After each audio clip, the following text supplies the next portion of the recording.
আমাদের এমন খাবার রান্না করাই উচিত যারা যে খাবারগুলো সাধারণ মানুষ থেকে সবাই কম বেশি খেতে পারে।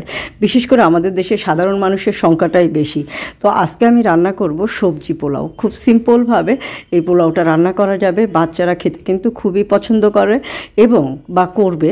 আর এ ধরনের সবজি সব জায়গায় কিন্তু অ্যাভেলেবেল পাওয়া যায়। আর বাচ্চার টিফিনের জন্য বা বাসায় এভাবে পোলাও তৈরি করতে পারেন। তো যা যা লাগবে সব কিছু নিয়ে নিয়েছি আমি। এখানে 3টা ডিম সিদ্ধ করে নিয়েছি, সবজি কেটে নিয়েছি। আপনারা চাইলে আরও অন্য সবজিও অ্যাড করতে পারেন, গাজর অ্যাড করতে পারেন, টমেটো অ্যাড করতে পারেন। তো আমার বাসায় যে সবজিটা ছিল সেটা দিয়ে আজকে রান্নাটা করব। তো ডিমটা ভালো করে ভাজা হয়ে গেল, এখন উঠিয়ে নিব। আর এটাতে হলুদ দেওয়া হয়নি, এই জন্য একটু কালার আসেনি। আর এখন পেঁয়াজ কুচি করে যেটা নিয়েছিলাম সেটা তেল দিয়ে ভালো করে ভেজে বেরেস্তার মতো তৈরি করে খুব ভালো করে ভাজা করে নিব, নিয়ে উঠিয়ে নিব।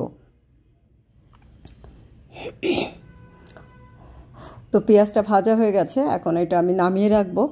আর কড়াইয়ে তেল দিয়ে সবগুলো সবজি ভালো করে ভাজা করে নিব। এটাতে খুব সামান্য একটু হলুদ দিব, সামান্য একটু মরিচের গুঁড়া দিব এবং পরিমাণ মতো লবণ দিব।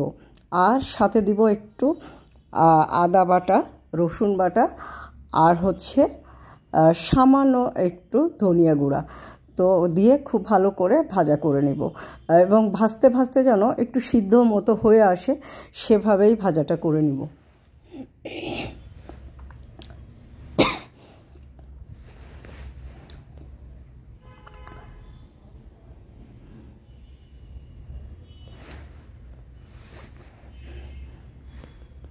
তো দেখেন আমি সামান্য সামান্য হলুদের গুঁড়া, মরিচের গুঁড়া, ধনিয়া গুঁড়া খুব অল্প পরিমাণ দিয়ে দিয়েছি, একটু আদা বাটা দিয়েছি।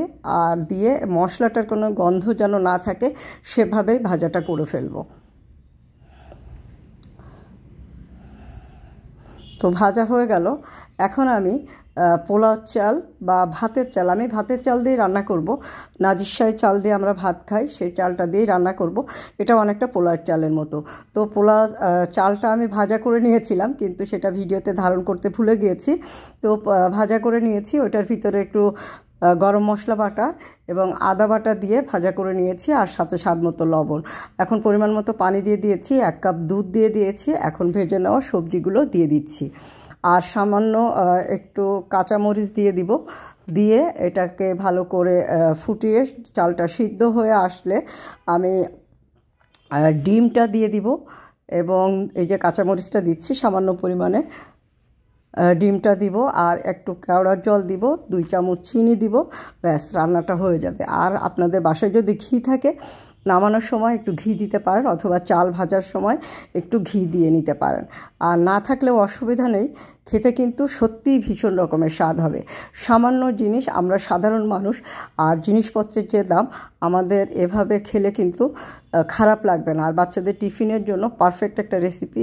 তো আপনারা ডিমের পরিবর্তে চিকেন দিতে পারেন, চিকেন না থাকলে ডিম দিয়েই করে দিতে পারেন পোলাওটা। তো দিয়ে দেখলেন আপনি চিনি দিয়ে দিয়েছি, কেওড়ার জল দিয়ে দিয়েছি, দিয়ে এখন একটু নাড়াচাড়া করে দমে বসিয়ে দিব।